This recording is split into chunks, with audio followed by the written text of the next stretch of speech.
no, more rage bait. How very dare I try to make sense of a situation that will affect my livelihood and others like me. In one of my recent videos, I talked about why COPPA is a good thing, and I guess I need to clarify a few things. YouTube itself is also a good thing, by the way. What's not good is how poorly YouTube has handled implementing its policies on content creators. YouTube is a website for free expression. Freedom of speech is something we are all entitled to. Everyone deserves to have a voice and deserves to be listened to. I believe that people should be able to speak freely and share their opinions. This creative freedom leads to new voices, formats, and possibilities. We should all have easy and open access to information for educational reasons, understanding and documenting events big and small. YouTube is a site where people can discover and also be discovered. Everyone should be able to find communities of support, breaking down social barriers, transcending borders, and come together around shared interests and passions. This last part is where I believe my content best serves myself. I started my channel to give myself a creative outlet and to find other people who had similar interests and concerns about the art industry and, by extension, the movie and TV industry. I mainly focus on animated content, and with the recent changes in YouTube's policies, I am really concerned with what the future holds for my channel. We are entitled to use YouTube however we want to, but with that comes responsibilities on ourselves and on YouTube and how it implements its new policies, which in my opinion, they have done a bad job of. Of course, I have said this before, an entitlement to something does not mean you are exempt from consequences when you abuse these privileges. In my opinion, YouTube is a site that should be used for positivity as well as authenticity. I don't ever plan to use my channel to attack anyone or to use it for my own personal agenda. I use my channel to voice my opinion on the industry I work in and to geek out about things I love and to connect to others who share the same interests as me. Yeah, people are going to disagree with my opinions and that's okay. People are going to not like me and that's also okay. YouTube has allowed me to connect with people all over the world and to influence people in circles I never thought I'd be included in. Whatever you use your channel for, might it be for similar reasons to my own or some other reason, as a content creator, we know our audience best. We know why we create and who our content was made for. If your content is made for children, as in you made it with children in mind as the primary audience, you have the responsibility to make sure that it is safe and secure for children to view and use. Educational videos, nursery rhymes, readings of children's stories, you know, that sort of thing. We need to make sure that it's safe for children to view. We can do this by making sure that the websites we use to upload the content also takes the responsibility of ensuring this content remains safe for children after we upload it. In my opinion, some people have deliberately made content that appears suitable for kids on the surface, but in reality, it's actually a really sick joke. And there are consequences for deliberately avoiding labeling your content correctly. When we use YouTube, we are joining a community of people all over the globe who use it for varying reasons. When you join any community online through social media like YouTube, it does involve a certain level of trust. YouTube is a site that should be fun and enjoyable for everyone who uses it, regardless of their age.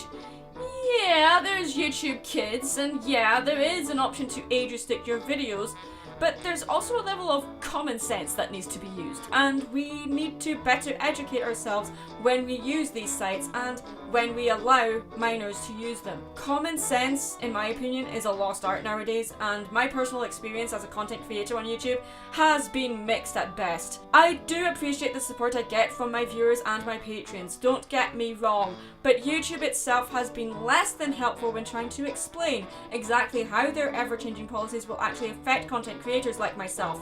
So yet again, I find myself trying to make sense of it all. Getting our heads around YouTube's policies is no easy task. What has video creators like myself concerned right now is the uncertainty over how YouTube will determine which videos are intended for kids and which are not. Channels can indicate whether their content is made for kids, but YouTube will also identify videos on its own machine learning. And apparently there's no way to appeal this if a video is marked as safe for children by machine learning. What? YouTube provides examples of what is likely to get flagged as kids content, but there's still a lot of grey area. Content that is made for kids doesn't mean the same as content that is suitable for kids.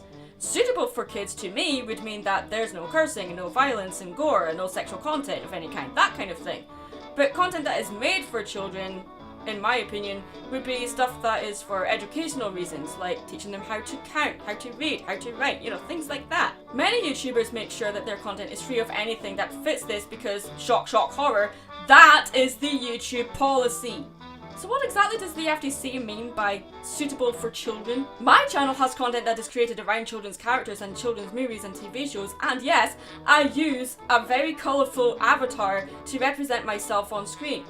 The thing is, the content itself is more appealing to teenagers and adults, but the character I show on screen may appeal to children. But she wasn't necessarily designed for that purpose.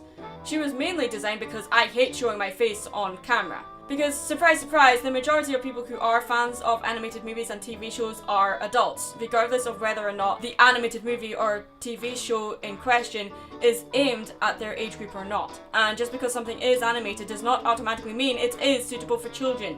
This is a fact. Remember, COPPA is not an organisation or a company. So many people are making that mistake. Just look at the comment section on my last video about COPPA. A law on its own can't do anything and cause anything to happen. It is how a law is implemented by government-run organisations, whether it be poorly or with an actual brain cell, is when we know and understand and feel the repercussions of said law. The goal of the COPPA law is to give parents and guardians control over what information is collected from their children online. The COPPA law itself does not, however, prevent children from viewing inappropriate content online. It is the parents' or guardians' responsibility to do that. This, whether you agree with me or not, is a fact. There are filtering programs and service providers that offer tools to help screen out or restrict access to such material. I've included links in the description that tell you more about these. So, as I said before, the FTC and COPPA are not out to stop us creating. They exist so that the content we do create doesn't break the law and is not used by operatives like YouTube to break the law. This law needs to exist, not just for children's safety, but for everyone. Many people are too trusting of websites. I personally have also made mistakes of trusting websites too easily, giving over full names, home addresses, telephone numbers, social security numbers, or as they're known in the UK, national insurance numbers, geological location, and of course, our videos and photographs, which we freely post online, which is really dangerous. We share our personal information online all the time, and that is dangerous and stupid. What would you say or do if you received an email, allegedly from YouTube, that looked like this? Would you completely trust it and click on the link in the email? An email that is asking you to accept the new terms of services by clicking the link below, when it doesn't actually provide a link to the actual terms of services you are agreeing to. This is why we need to be vigilant and educate ourselves to recognize malicious emails like this. And it also helps to actually look at the address that the email actually comes from. This is why the FTC and laws like COPPA exist, to ensure that emails like this do not exist or are fallen for. This email and others like it are phishing attacks, or also, in a more extreme terminology, spear phishing. The sad thing is, I have received this email and others like it 10 times this month alone, which means that people are actually falling for this. Remember, a legitimate website will never ask you to do anything through an email. Never ever log into a website you use by clicking on an email link that looks like it is from a site you trust, especially if it's a bank. Always log into the site itself and make sure it has a security lock in the URL.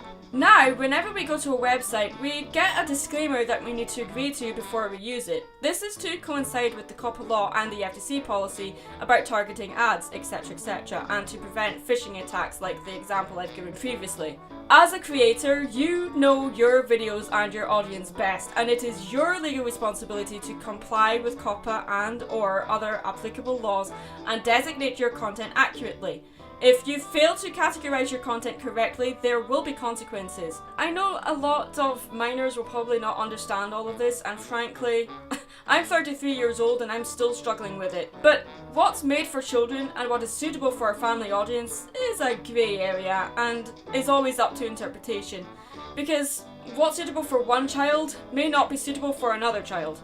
We, as content creators, do have the responsibility to ensure our content is suitable for the audience we intend it for, But it is not a content creator's responsibility to enforce the prevention of the content to be exposed to children, especially if it wasn't intended for them.